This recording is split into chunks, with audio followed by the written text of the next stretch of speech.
আজকে হাজবেন্ডকে রেখে একাই আমি ট্রেনে করে ঘুরতে বের হয়ে গিয়েছি। 1 বছর হয়েছে জাপান এসেছি, কিন্তু আমি কোনো কিছুই চিনি না। আমার ছোট বোন আজকে আমাকে চিনিয়ে চিনিয়ে নিয়ে যাবে। হ্যালো, আসসালামু আলাইকুম এভরিওয়ান। আই হোপ আপনারা সবাই ভালো আছেন। আপনাদের দোয়ায় আমি অনেক বেশি ভালো আছি। সকালে উঠেই আজকে আমি রেডি হওয়া শুরু করে দিয়েছি, কারণ আজকে খুব সুন্দর একটা পার্কে ঘুরতে যাব। যেহেতু সারা দিনের জন্য আজকে আমি বাহিরে থাকবো, তো স্কিনটাকে ভালো মতো প্রেপ করে নিচ্ছিলাম। অফ জোসানের এই টোনারটা আমি অনেকদিন ধরে ইউজ করছি। আপনারা দেখতেই পাচ্ছেন যে পুরো অর্ধেক বোতল আমি শেষ করে ফেলেছি। বাড়ি থেকে আসার পর আমার পুরো স্কিন একদম জ্বলে পুড়ে ছাই হয়ে গিয়েছে। আমি একদম কালু কালু হয়ে গিয়েছি। আমার হাতেরও এমন অবস্থা খারাপ, আমার হাতগুলো পুরো একদম জ্বলে গিয়েছে। জানি স্কিনের এই ট্যানটা যেতে একটু সময় লাগবে, আর আমি আজকে ভালো মতন সানস্ক্রিন সবকিছু দিয়ে নিচ্ছিলাম। এখন যতটুকু পারি সেফ থাকার চেষ্টা করি আর কি। এই সানস্ক্রিনটাও হচ্ছে বিউটি অফ জোসানের। আমার হাজবেন্ড হচ্ছে ফোনে কল দিয়েছিল, ওর সাথে ফোনে কথা বলতে বলতে আমি হচ্ছে মেকআপটা করে ফেলেছি। আমার যেহেতু একটাই ফোন, এক্সট্রা কোনো ফোন নাই যে আরেকটা ফোন দিয়ে আমি ভিডিওটা রেকর্ড করব। পর আমি এখানে একটা ইয়াররিং পরে নিচ্ছিলাম। এটা পুরো আমার ড্রেসের সাথে একদম ম্যাচিং হয়ে গিয়েছে। এটা হচ্ছে ডাইসো থেকে নিয়েছি মাত্র 100 ইয়েন দিয়ে। তো আমি রেডি। আজকে আমি আমার হাজবেন্ডকে ছাড়া প্রথম কোথাও এত দূরে একটু ঘুরতে যাচ্ছি। সময় তো জাপানে আমার গাড়িতেই ঘোরা হয়েছে, আজকে হচ্ছে বাস আর ট্রেন মিলে ঘোরাঘুরি হবে আমার। আমি বাসে করে হচ্ছে মিসাতো ট্রেন স্টেশনে চলে এসেছি।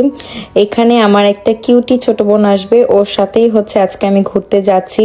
মেনলি ও হচ্ছে ট্রেনের সবকিছু চেনে, আমি কিছুই জানি না। ও আমাকে চিনিয়ে চিনিয়ে নিয়ে যায়। এই তো চলে এসেছে স্নেহা, ওর সাথেই আজকে আমি ঘুরতে যাচ্ছি। আপনারা হয়তো বা এর আগে আমার ব্লগে ওকে দেখেছে। আমরা যাচ্ছি ইয়োকোহামা পার্কে। আমাদের বাসা থেকে প্রায় 2 ঘন্টার মতন হচ্ছে ট্রেনে করে যেতে হয়। জাপানে আসার পর কিন্তু ও হচ্ছে জাপানে এসেছে, বাট জাপানের অনেক কিছু ও শিখে গিয়েছে। দেশ থেকে আসার সময় সে নাকি হচ্ছে জাপানিজ ভাষাটাও শিখে এসেছে, এই জন্য তার কাছে সবকিছু একটু ইজি হয়েছে। ঘুরতে যাচ্ছি মনে হতে পারে অনেক বেশি ইজি, এতটাও ইজি না। আমরা হচ্ছে 3-3টা ট্রেন হচ্ছে চেঞ্জ করার পর সেই পার্কে গিয়েছি। জাপানের ট্রেনে কিন্তু একটা লাইন না, অনেকগুলো লাইন থাকে, তো সেগুলোকেও খুঁজে বের করা একটু টাফ। আবার একটু সাহসটা কম। আমি একা একা বের হয়ে কোথাও একটা যাব, আমার মনে হয় যে আমি যদি হারিয়ে যাই তাহলে কি হবে। যেহেতু সবকিছুই চিনে সবকিছুই বুঝে, এই জন্য ওর সাথে আমি একটু বের হয়েছি। আগেও আমি তার সাথে মার্কেটে এখানে ওখানে গিয়েছি। ঘন্টা জার্নির পর আমরা এই তো ইয়োকোহামা স্টেশনে চলে এসেছি। থেকে বের হয়েই দেখলাম চায়না টাউন। এটা নাকি জাপানের অনেক অনেক ফেমাস। দেখলাম এখানে অনেক অনেক টুরিস্টরাও হচ্ছে ঘুরতে আসে। স্টেশন থেকে 5 মিনিট হেঁটেই আমরা হচ্ছে সেই পার্কে চলে এসেছি।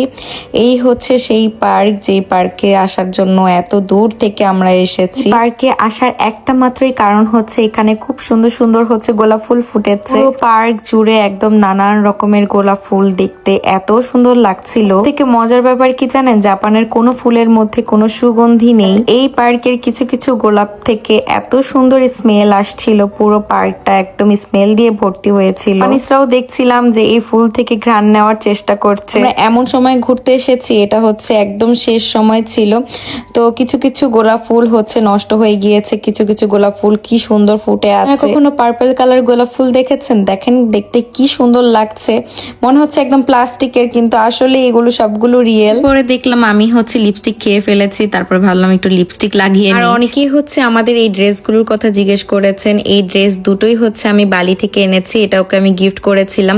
ভেবেছি যে দুজন একসাথেই হচ্ছে ড্রেসগুলো পরবো। ড্রেসটাও ফুলের সাথে খুব সুন্দর মানিয়েছে। সারাদিন দুজনে অনেক অনেক মজা করেছি, আর সেদিনের ওয়েদারটাও না তেমন একটা ভালো ছিল না। এদিক দিয়ে পানির এই ঝর্ণাটা দেখতেও এত সুন্দর লাগছিল। পার্কের সাথে দেখলাম বড় একটা শিপ ছিল, এই শিপের সামনে অনেকে দাঁড়িয়ে দাঁড়িয়ে ছবি তুলছে। আবার ব্যাগে করে আরেকটা ড্রেস ক্যারি করেছি। এই ড্রেসটা আমি বালিতে নিয়ে গিয়েছিলাম, বাট সেখানে পরেছি, অনেক সুন্দর সুন্দর ছবিও তুলেছিলাম, যেহেতু ফোনটাই নেই আর ফুলও নেই। তো এখানেই আমি ভাবলাম যেহেতু ড্রেসটার মধ্যে একটু গোলাপ ফুল টাইপের আছে, তো এই গোলাপ ফুলের সাথে এই ড্রেসটা পরলে আরো সুন্দর লাগবে। এরপর সেখানে আমি অনেক সুন্দর সুন্দর ছবি তুলেছি এই ড্রেসটা পরে। ড্রেসটা হচ্ছে থাইল্যান্ড হল থেকে না। আমার এই টাইপের মিডি ড্রেস অনেক সুন্দর লাগে।